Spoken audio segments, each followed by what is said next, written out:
Oh, hoity toity fucking potatoes. This is the Irish Times, and we've got Jennifer O'Connell, the local drunk. She's got a story about why Greta Thunberg is so triggering for certain men. How can a 16-year-old girl in plates dedicated to trying to save the planet inspire such an incandescent rage? Good on you, Jennifer. Oh, far out.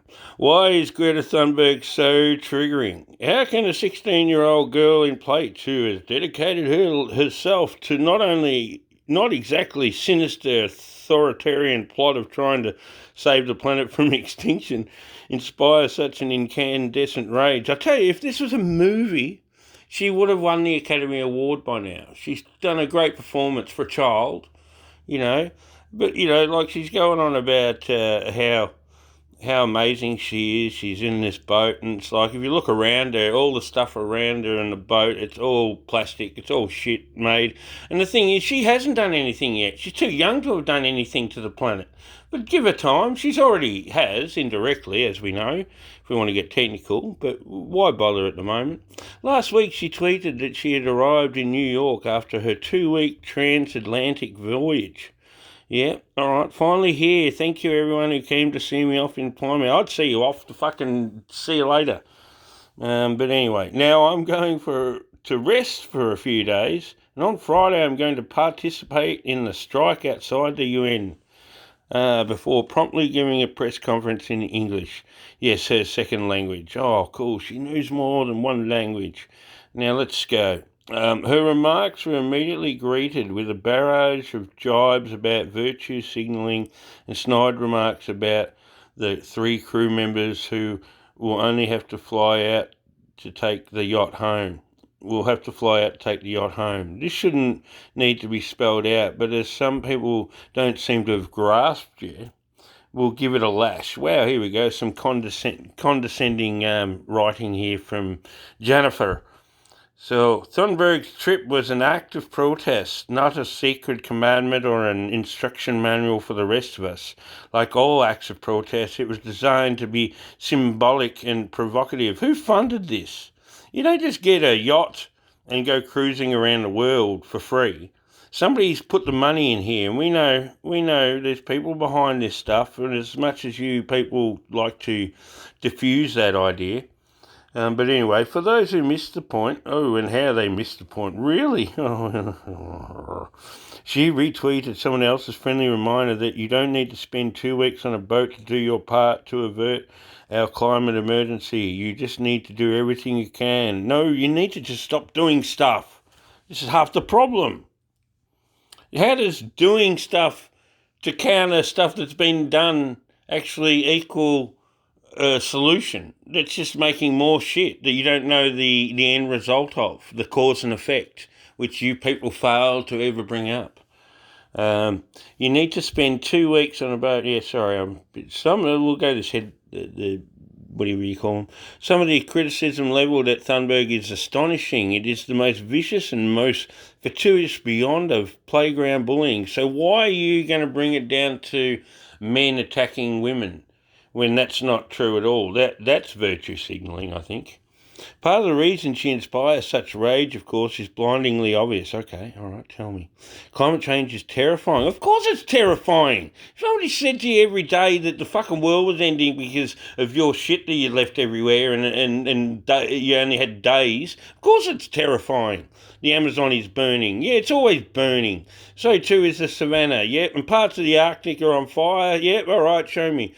Sea levels are rising. Where? Whereabouts are they rising? Tell me. They're not rising around here, otherwise it'd be underwater. There are more vicious storms and wildfires and droughts and floods. Really? There isn't. This is not true. Denial is easier than confronting the terrifying truth. What? It doesn't make a difference. It doesn't. It doesn't matter whether you think it's real or whether it isn't. What the fuck do you think's going to happen? You're going to pay money, pay tax, and this will come in here too. And then there's the fact that we don't. Here we go. This is where we find out that she's a drunk. Then there's the fact that we don't like being made to feel bad about our life choices. That's human nature. It's why we sneer at vegans. So who sneers at vegans? Only you, because you're an alco. It's why we're suspicious of sober people at parties. Well, you are. I couldn't give a fuck.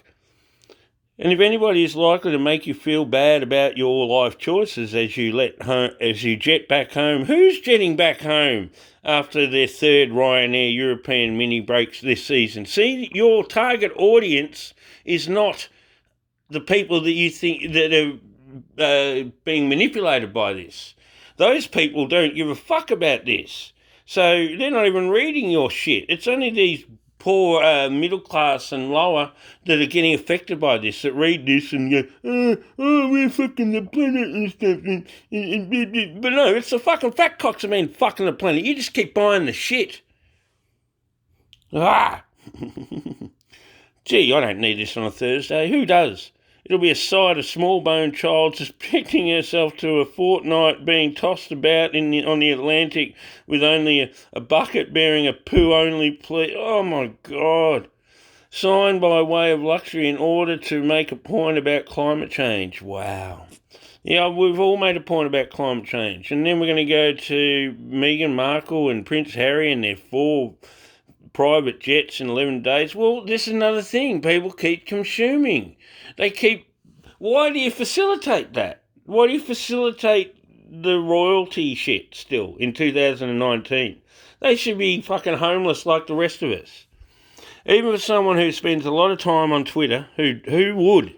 You'd have to be a twit to hang out on Twitter. And this is where half their information's coming from. And it's like, this isn't journalism. This is some drunk woman on an island writing stories for a pretend fucking newspaper or whatever.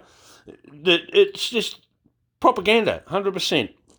And now we're going to get into the Australian Conservative climate change denier Andrew Bolt, who likes to provide facts and figures and numbers as much as you don't like. I don't like any fuckhead anyway, generally, because everybody's got their own agendas and all their own fucking drive, and he's a fuckhead. Doesn't change the fact that he's a fuckhead, but still, he still provides you stuff to support what he says. These people don't provide anything. I saw somewhere she'd written her own little thing, and apparently she's got a bunch of scientists that go and give her the right little wordings for shit and stuff. This is puppetry of the max. And now you're trying to turn this into women versus men. Now that's just scraping the barrel for points, and it's a low blow. You should know better, because it's not true. But who's the real freak? The activist whose determination... Look at all the junk in her boat. Sorry, I'm all over the joint with this story. So we're not allowed to... It wouldn't matter if she was a little girl, a little boy, or a pink and purple fucking polka-dotted bloody monkey. We'd still say it was bullshit. And now you've tried to turn it like we're attacking a little girl. No, we're attacking the bullshit narrative. Rah! Microrants. She is part of a generation who won't be cowed. She isn't about to be shamed into submission by trolls. Who are trolls? What are trolls? Trolls only exist in this bloody time with this Facebook and social media. They don't exist. So if you never had this and you attack somebody, does that mean you're a troll because you don't have the internet? I don't know. That's not exactly a look of a apocalyptic dread in her eyes. It's a look that says you're not relevant. What? Shit, this is retarded writing. The reason they taunt her with childish insults. I've never given her a childish insult. I think everything I've said is quite a fair, valid argument. So, yeah, maybe I might go and look into more of your articles, Jennifer O'Connell, trying to bring into a sex battle now with a little kid. You weird people. I'm going. Have a good weekend, folks.